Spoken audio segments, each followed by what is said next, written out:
Britain sent 9 retired Jaguars to India. Britain's Ministry of Defense is still sitting on 42 SEPECAT Jaguar attack jets nearly 2 decades after the Royal Air Force retired the type, and 9 more have already been shipped off to India to keep that country's aging combat fleet flying, the UK Defence Journal reported. The figures came from a written parliamentary answer delivered on July 3, 2026 by Luke Pollard, the UK's Minister for Defence Readiness and Industry, responding to a question from Conservative MP Ben Obiesekedi about how many GR1 and T2 variant Jaguars the department still holds in its inventory. The numbers confirm what open-source trackers and Indian defense outlets had already reported earlier in the summer, that a batch of retired British jets was quietly making its way toward the world's last operational Jaguar fleet. The Jaguar itself was born from an unusual level of Cold War cooperation, developed jointly by Britain and France under a joint venture called SEPECAT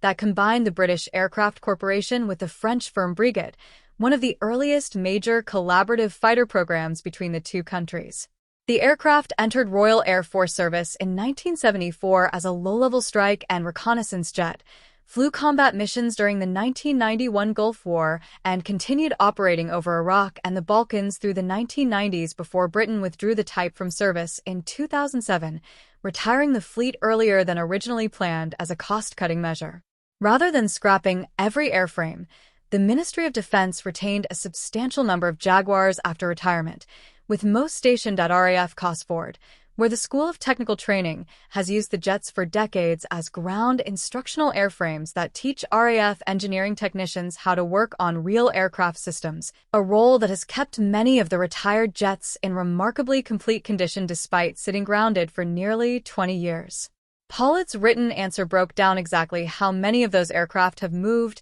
and how many remain. A total of 9 Jaguar aircraft have been transferred to the Indian Air Force. Of these, 5 were the GR1 variant and 4 the T2 variant, the minister said. That transfer lines up with reports that first surfaced in mid-June 2026, when Indian defense outlets and open-source trackers spotted several former RAF Jaguars wrapped in white protective coverings at a British port awaiting shipment, alongside what industry sources described as more than 150 categories of spare parts and components destined for India's Air Force. Pollard's answer also detailed the composition of what Britain still has on hand. Of the 42 Jaguar aircraft the Ministry of Defense still holds, 13 are the GR1 variant and none are the T2 variant, Pollard said. The written answer did not specify the variants making up the remaining 29 airframes, since Obiesekedi's original question only asked about the GR1 and T2 marks specifically,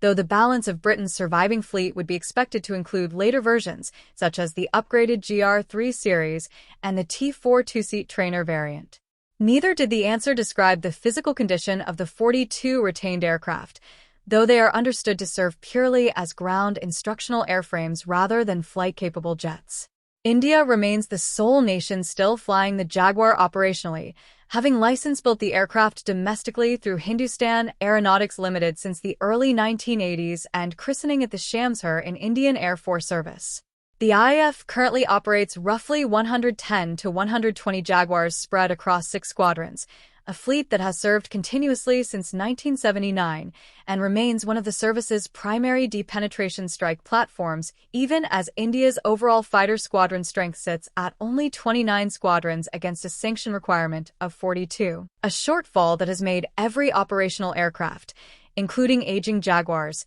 more valuable to keep flying rather than retiring early. With the Jaguar long out of production anywhere in the world and original manufacturing lines for its components permanently shut down, sourcing spare parts has become an increasingly difficult and creative exercise for the Indian Air Force, one that has previously involved acquiring retired airframes from France, which transferred 31 Jaguars free of cost in 2018, and from Oman, which supplied additional aircraft along with Rolls-Royce Adour engines and thousands of lines of spare components as recently as 2025. This latest transfer from Britain follows that same pattern, providing India with airframes to dismantle for components including engines, avionics, landing gear, and hydraulic systems rather than aircraft intended to actually fly again. India's Ministry of Defense formally requested this specific package of British Jaguars and spares back in 2024, and Indian officials have said the components will support the country's Jaguar fleet through a modernization program known as Dirinii, which has equipped many of the aircraft with upgraded avionics, more modern cockpit displays, and improved weapons integration capable of sustaining the type in frontline service for roughly another decade. India has indicated plans to begin phasing out the Jaguar starting around 2029, with the most heavily upgraded Dirinii airframes expected to remain in service into the mid-2030s as newer indigenous fighters, including the Tejas Mk-1A and eventually more advanced homegrown designs, gradually take over the deep strike mission the Jaguar has performed for nearly half a century.